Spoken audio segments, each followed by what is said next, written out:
Welcome to another video. This one is about the intermediate value theorem, which says that if a comma the function at the value a and b comma the function at the value b are 2 points on the graph of a polynomial function such that f of a is not equal to f of b, then for any number d between f of a and f of b, there must be a number c between a and b such that f of c is equal to d. Take a moment and record this, and then I'll show you a picture of what that looks like to make you help you understand it better. So this is what the picture looks like. So we have two values, a and b, and this is the value of the function at a. Notice I just go to a, I go up to the graph, and that's where I find its value at the function.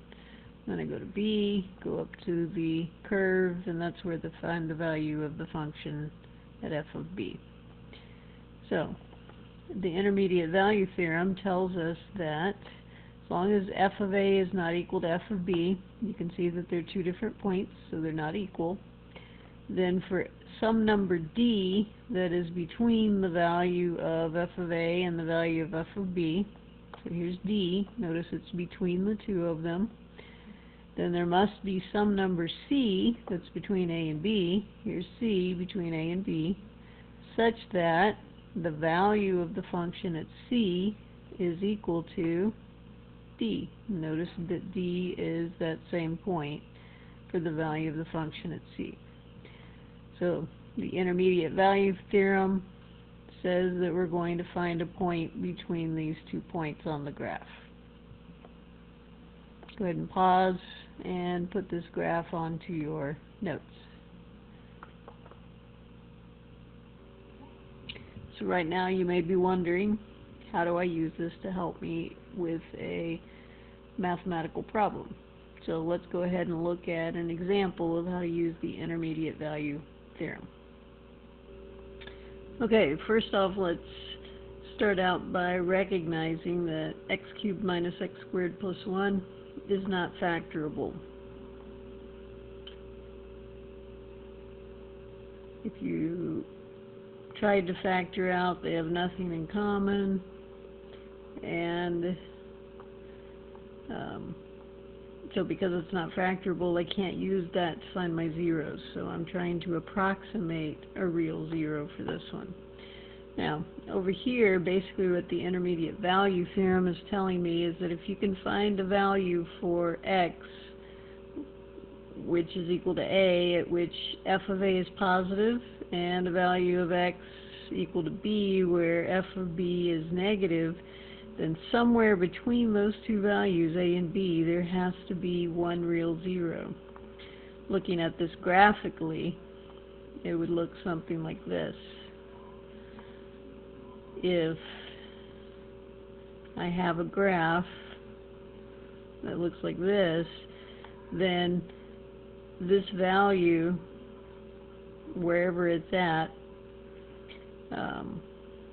let's say that a is equal to -1, and the value of f of a is a positive number. You can see it's above the x-axis, and b is located at -2, and the value of f of b is down here below the x-axis, which means that it is negative. Then somewhere between the two, because f of b is negative and f of a is positive, it has to cross the x-axis somewhere in between. So the intermediate value theorem is telling me that if I can find such a situation for f of a and f of b where there's a value between the two that's going to cross the x-axis, then that is going to be a zero that I can approximate. So that's what we want to do. So our first step is going to be to make a table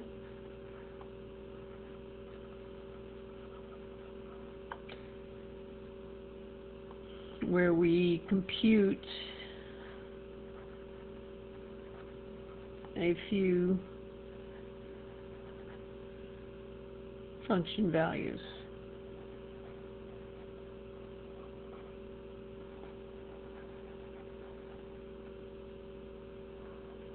So that's our first step. And we're just going to pick some random values.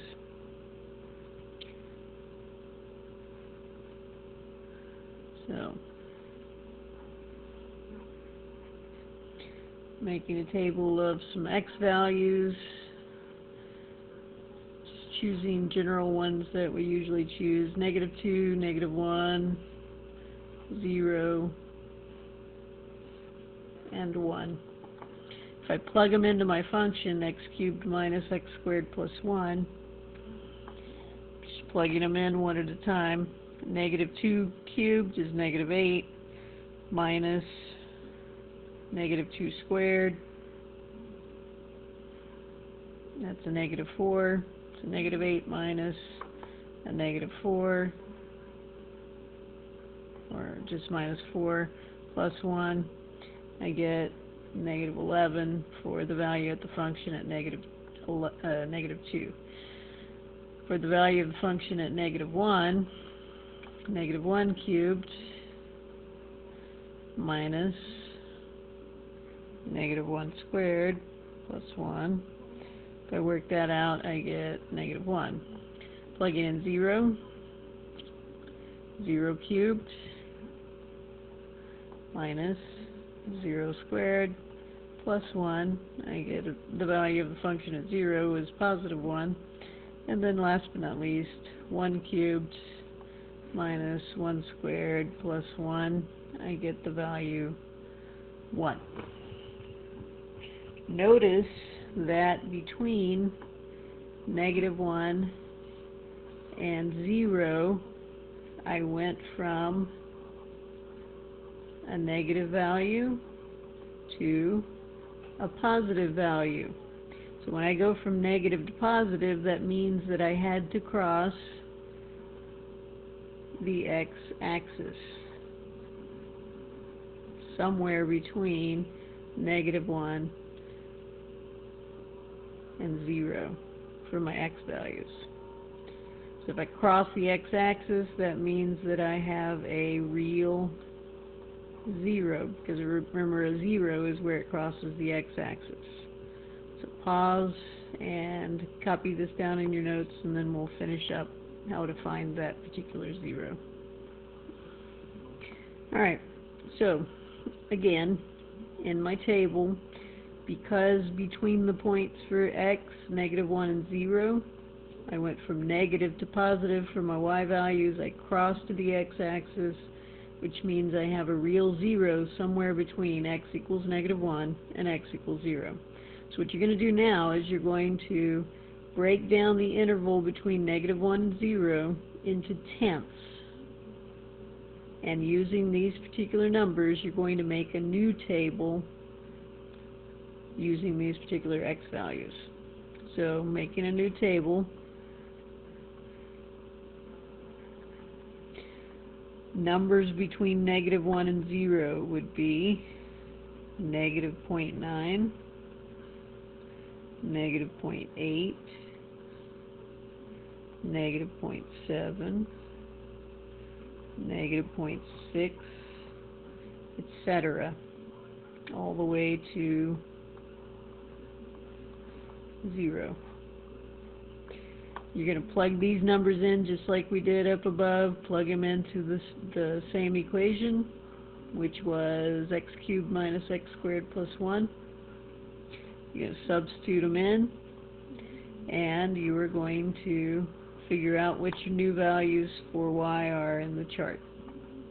So you substitute them in. If you substitute in -0.9,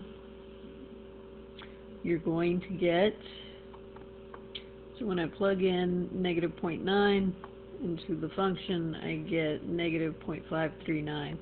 When I plug in negative 0.8, I get negative 0.152. And when I plug in negative 0.7, I get positive 1.67. So notice again, right here between the values for x of negative 0.8 and negative 0.7, I go from a negative value for the function to a positive value for the function. So somewhere between negative 0.8 and negative 0.7, I go from a negative value of the function to a positive value of the function. So somewhere between those two x values, I am going to have a 0 for my function. And you could get even more specific than that if you continue to divide that into tenths. But the value of the function is going to be somewhere between x equals negative 0.8 and x equals negative 0.7 for your 0.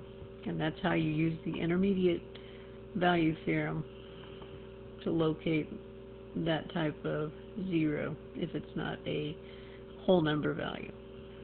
And that's it for the intermediate value theorem. Thanks. Have a good evening.